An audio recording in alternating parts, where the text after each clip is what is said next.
This is the all-new 2018 BMW X3 xDrive30i, codenamed G01, and it's the replacement for the very successful outgoing F25 model.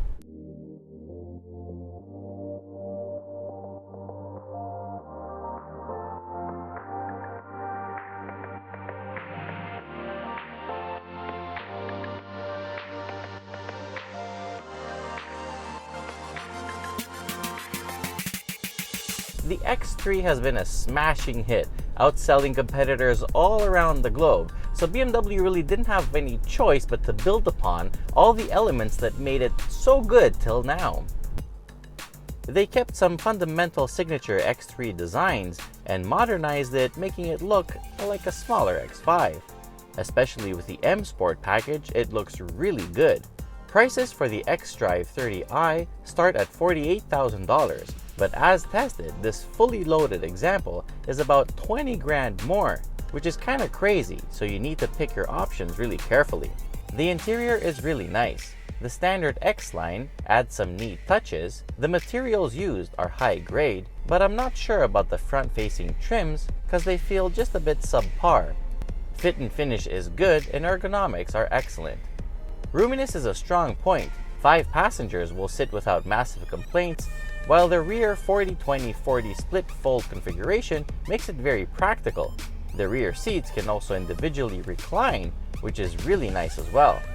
The trunk is a massive 550 liters and has some hidden compartments under the floor, so you can use those for smaller items. Under the hood, the B46 2.0 liter engine makes 248 horsepower and 258 pound-feet of torque, and made it a very quick 8-speed ZF automatic. It makes this heavy X3 feel feather light on its feet. It can actually complete the run to 100 kilometers an hour in just 6.3 seconds, which is pretty impressive. The xDrive all-wheel drive system has been biased even more towards the rear, making it even more fun, and the system remains one of the best all-wheel drive systems on the market today. Performance overall is really good, especially in Sport and Sport Plus modes. It responds really aggressively. Thankfully, it's very well done, so aggressive but not jerky. It's really good. The steering feels very nice, the brakes are strong, and the pedal feels nice.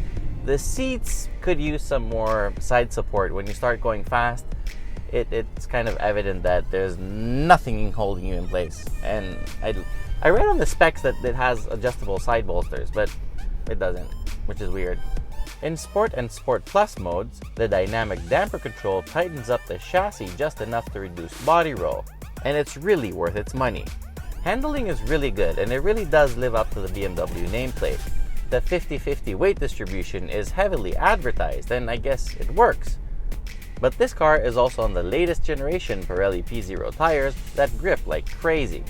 When you put it in comfort mode, or the very interesting adaptive mode, it becomes much softer and cruises almost silently. You can then notice a little bit better fuel economy numbers, but the heavy weight and good performance don't allow for super impressive mileage. We averaged about 12.5 liters per 100 kilometers, which is slightly worse than average. Special mention to the start-stop system that is almost seamless. It works really well and doesn't make the car shake at all. Technology is really impressive here. You get the latest generation iDrive with gesture control, with a touchscreen and wireless CarPlay, and you get wireless charging as well. This car also comes with the active lane keep assist, which makes long distance drives much more relaxed and works really well together with the adaptive cruise control. The new X3 is more luxurious and overall much improved compared to the old model. So if the old one was dominating sales, feel free to guess what this one is going to do. It is a must consider, a top pick in my books, so overall score is a very good 8.8 out of 10.